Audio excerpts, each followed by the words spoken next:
Morning, agents. Welcome to the phylum Cnidaria. These animals are known as cnidarians. Note that the C is silent. They are also called stinging-celled animals, and you will soon discover why.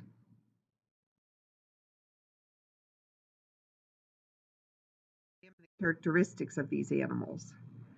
They all have radial symmetry, and they're all invertebrates.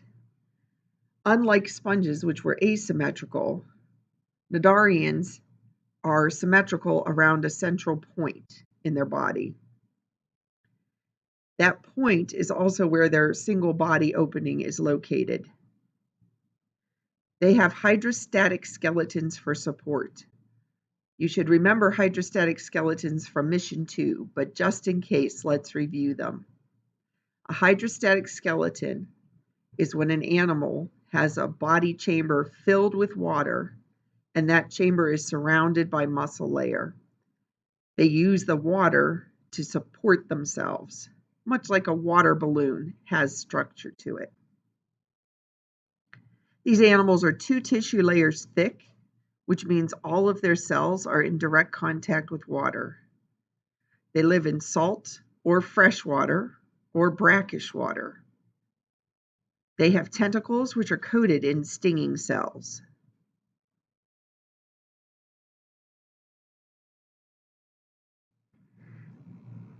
Cnidarians have 2 different body forms within the phylum. Some of them, as adults, exist as the polyp form. This is the sessile form. It lives on the bottom or on substrate.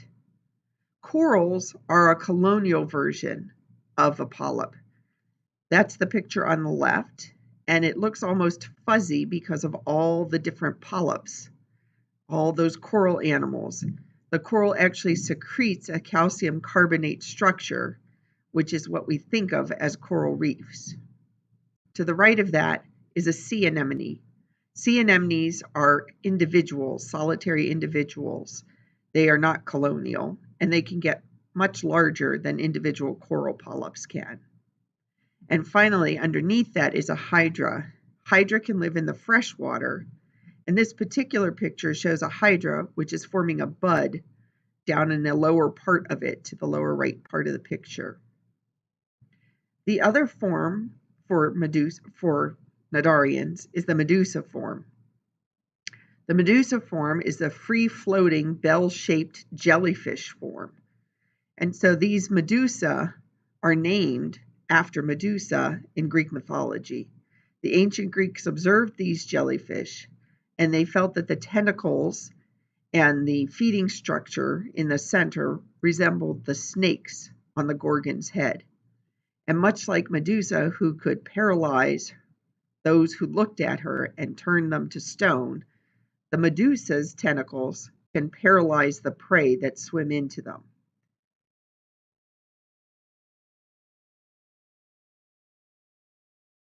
For eating, cnidarians use their tentacles, which are coated in cnidoblasts or stinging cells.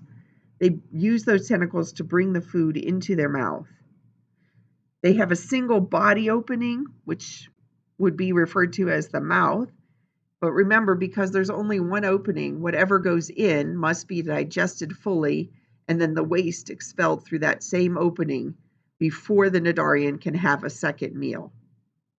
Most cnidarians will eat small animals, protists, and bacteria as well, and scraps from fish. So if a fish is swimming by and drops part of its dinner, the cnidarian might well eat that. Now let's take a look at the cnidoblasts and how they reproduction in cnidarians can be either asexual or sexual. First, let's examine the asexual reproduction. Cnidarians can reproduce asexually in 2 different ways. First, by regeneration. If a portion of the body is torn off, both parts can regrow the missing pieces. The other form is by budding. Budding is different from regeneration in that when a bud forms, it's starting to form a brand new individual attached to the parent. And when that individual is large enough, it will pinch off and fall from the parent to form a new one. There's a video of this in the cnidarians topic on campus, so you can watch a video on that.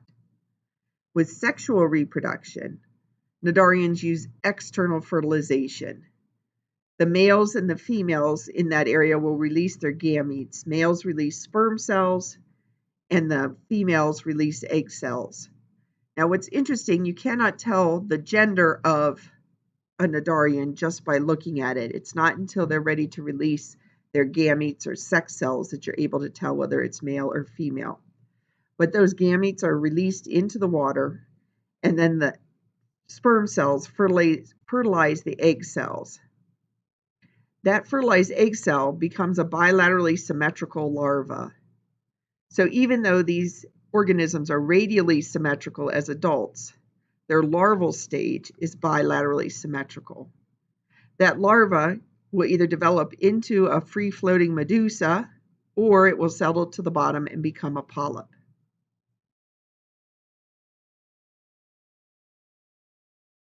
This slide shows a complex life cycle of a particular type of cnidarian that is a medusa as the adult.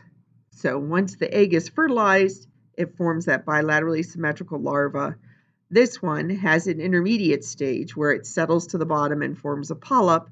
That polyp buds off parts that become medusa as the adult.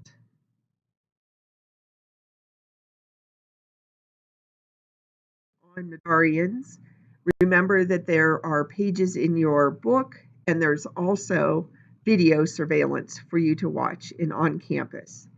Good luck, agents.